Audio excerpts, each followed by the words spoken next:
పాటి తెలంగాణ రాష్ట్ర commander comrade Macharla Naxalite వెంకటరెడ్డికి ఓటేసి గెలిపించి అధికారం ఇస్తే తెలంగాణ ప్రజలందరినీ 25 ఏళ్ల వరకు ఫెయిలు అనేది లేకుండా సైన్స్ చదివించి శాస్త్రవేత్తలుగా మారుస్తాను, చైతన్యవంతులుగా మారుస్తాను. స్టీఫెన్ హాకింగ్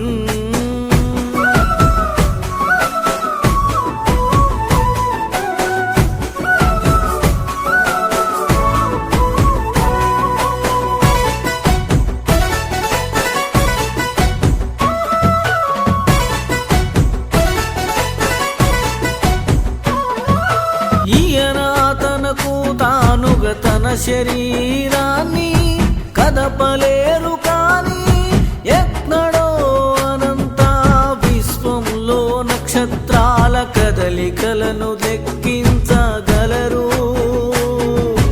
ఒక్క మాట కూడా మాట్లాడలేరు కానీ ఆయన ఆలోచనలు మాత్రం భౌతిక శాస్త్రాన్ని మార్చివేయగలవు.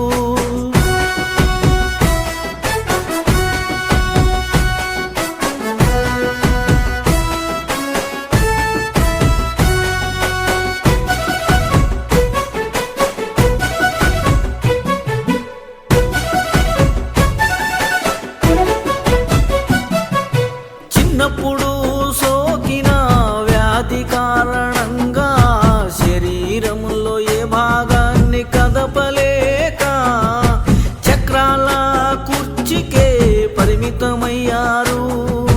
2 సంవత్సరాలకు మించి బతకడు అన్నారు డాక్టర్లు. కానీ అదే కుర్చీలో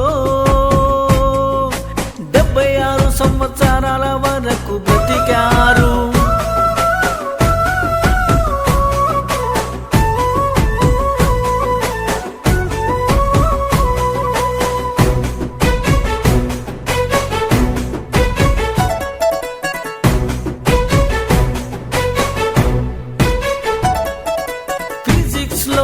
అన్సిన్ తర్వాత మళ్ళీ అంతటి మేధావిగా పేరు సంపాదించిన స్టీఫెన్ హాకింగ్ భయంకరమైన వ్యాధితో కేవలం వీల్ చైరులో కూర్చొని మొత్తం విశ్వం పుట్టుకకు సంబంధించిన ఆయన ప్రతిపాదించిన సిద్ధాంతాల గురించి ఆయన మనసులోని భావాలను బయటికి చెప్పడానికి ఉపయోగపడిన ఆ కంప్యూటర్ గురించి, ఆయన జీవితానికి సంబంధించిన ఎన్నో విషయాల గురించి తెలుసుకుందా.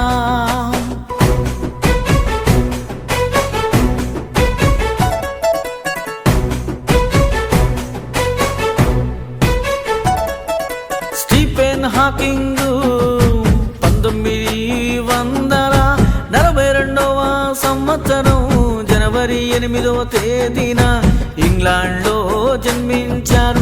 ఈయన చిన్న వయస్సులోనే చదువులో వెనకబడి ఉండేవారు. చదువు తక్కువైనప్పటికీ ఆ రోజుల్లోనే కంప్యూటరు, వీడియో గేమ్ వంటి ఎలక్ట్రానిక్ పరికరాలతో రకరకాల ప్రయోగాలు చేస్తూ ఉండేవారు. అలాగే సైన్స్ అంటే ఎక్కువ ఆసక్తి చూపేవారు. అందుకే అందరూ ఇతన్ని చిన్నప్పుడు ఐన్స్టీన్ అని పిలిచేవారు.